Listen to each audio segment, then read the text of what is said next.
Welcome to திருசிசன். So இந்த video நம்ம பார்க்க போகிறது இட்லி கடப்படை அப்படின்னு தான் பார்க்க போகிறோம். இந்த இட்லி கடையோட இட்லி டேஸ்ட்டாக இருக்கா, மல்லிப்பூ மாதிரி இருக்கா, இல்லை கல்லு மாதிரி இருக்கா அப்படின்னு தான் பார்க்க போகிறோம். இந்த படத்தோட சிம்பிளான ஒன்று என்னன்னு பார்த்தாக்க, நம்ம ராஜ்கிரண் ரொம்ப சென்டிமெண்டலாக ஒரு கிராமத்தில் இட்லி கடை ரன் பண்ணிட்டு வராரு. அவரோட பையன் தான் தனுஷ். அவர் வளர்ந்து பெரிய ஆனதுக்கு அப்புறமா நான் அந்த கிராமத்தில் இருக்க மாட்டேன், நான் வெளியூர் போகிறேன் அப்படின்னு அவர் வெளியூருக்கு போறாரு. இதுக்கப்புறம் ஒரு கிரிட்டிக்கலான சுச்சுவேஷன் வருது.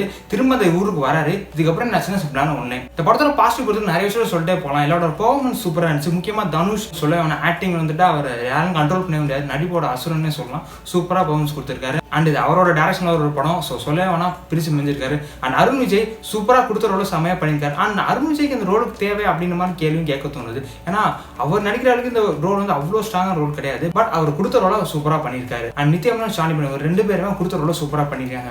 And Sathyaraj sir, Parthiban sir, Samuthirakani sir மூணு பேரும் கொடுத்த ரோலும் நல்லா பண்ணியிருந்தாங்க. பட் அதே கேள்வி தான், இவங்க நடிக்கிற அளவுக்கு இந்த கேரக்டர் அவ்வளோ ஸ்ட்ராங்காக இருக்கா அப்படின்ற மாதிரி கேள்வி கேட்க தான் தோணுது. பட் இவ்வளோ நடிச்சனால தான் இந்த படத்தை நம்ம அவ்வளோ ரசித்து பார்க்க முடிஞ்சிச்சு. இந்த படத்தோட மியூசிக்காக இருக்கட்டும், சினிமோகிராஃபிலாம் டாப் நாச்சாக இருந்துச்சு. படத்துக்கு ஆப்ட் அழகாக சூப்பராக புரிஞ்சிருக்கு. இந்த படத்தோட ஃபர்ஸ்ட் ஹாஃப் பொறுத்த வரைக்குமே செம்ம எங்கேஜிங்காக சூப்பராக கொண்டு போயிருந்தாங்க. பெருசாக உங்களுக்கு பிளாகே இருக்காது, அவ்வளோ அழகாக இன்ட்ரெஸ்டிங்காக சூப்பராக கொண்டு போயிருப்பாங்க. இந்த படத்தோட டிராபாகம் பார்க்கும்போது பெருசாக எதுவுமே இல்லை. ஆனால் செகண்ட் ஹாஃப் மட்டும் ரொம்ப ஃப்ளாட்டாக போகிற மாதிரி இருந்துச்சு. அதுலேயும் சில என்ஜாய் பண்ணிக்கிற மூமெண்ட்ஸ் வச்சிருந்தாங்க. பட் இன்னும் கொஞ்சம் என்ஜாய் பண்ணிக்கிற மூமெண்ட்ஸ் வச்சுக்கலாம தோணுச்சு. முக்கியமாக காமெடி நிறைய இடங்களில் ஆட் பண்ணிக்கலாம். அண்ட் ஃபர்ஸ்ட் ஹாஃப்லும் சரி, செகண்ட் ஹாஃப் சரி, காமெடி சில இடங்களில் வச்சிருக்காங்க. ஃபர்ஸ்ட் ஹாஃபில் சூப்பராக நிறைய இடங்களில் ஒர்க் அவுட் ஆச்சு. பட் செகண்ட் ஹாஃபில் வந்து பெருசாக இங்கே ஒர்க் அவுட் ஆகல.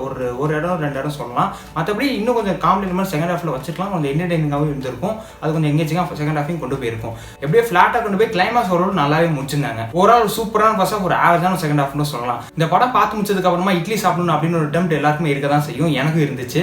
சரி, மொத்தமா இந்த இட்லி கடையோட இட்லி டேஸ்டா இருந்துச்சு அப்படின்னு கேட்டீங்கன்னா உண்மையிலே டேஸ்டா தான் இருந்துச்சு. ஒரு வாட்சபிளான அழகான ஒரு ஃபீல் குட் படம். கண்டிப்பா தேர்ஸ் போய் ட்ரை பண்ணி பாருங்க. எந்தவித எக்ஸ்பெக்டேஷன்லாம் ட்ரை பண்ணி பாருங்க. அது இன்னும் ஒரு படம் ரொம்ப பிடிக்க வாய்ப்பு இருக்கு. ஸோ இந்த படத்தை ஏற்கனவே பார்த்துங்க அப்படின்னு உங்களுக்கு எப்படி அப்படின்னு கமெண்ட் சொல்லுங்க. மறக்காம சேனல் சப்ஸ்கிரைப் பண்ணி வச்சுக்கோங்க, இன்ஸ்டாகிராம் ஃபாலோ பண்ணி வச்சுக்கோங்க. அடுத்த வீடியோ வரேன். Thanks so much. பாய்.